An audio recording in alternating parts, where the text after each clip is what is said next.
100 நாள் வேலை திட்டத்துல 125 நாளா உயர்த்தி நிதியை 40% பங்களிப்பு மாநில அரசு கொடுக்கணும்னு சொல்லி மாநில அரசு ஒரு நிதி எல்லா திட்டத்துக்குமே ஒவ்வொரு திட்டங்களுக்கும் திட்டங்களின் அடிப்படையில் மாநில அரசு மத்திய அரசு பங்கு இருக்கும்.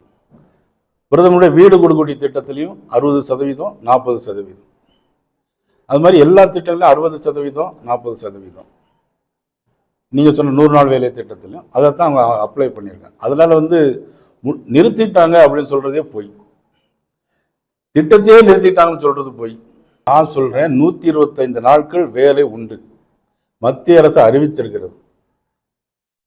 நீங்க திமுகவினர் இது கையாடல் பண்ண முடியாது, அவ்வளவுதான். பயோமெட்ரிக் சிஸ்டம் முன்னாடி ஒரு பஞ்சாயத்து தலைவர் இந்த பஞ்சாயத்தில் இருக்கிற கிளர்க் என்ன பண்ணுவாங்கன்னா, உங்க பேரு, உங்க வீட்டம்மா பேரு, இவங்க பேரு, இவங்க அக்கா பேரு, தம்பி பேரெல்லாம் சேர்த்து அந்த பணத்தை எடுத்துக்கிட்டு இருந்தாங்க.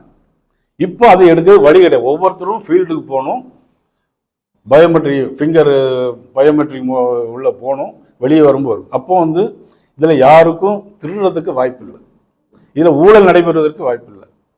அதனால அவங்களுக்கு ஒரு வருத்தமாக இருக்கும்.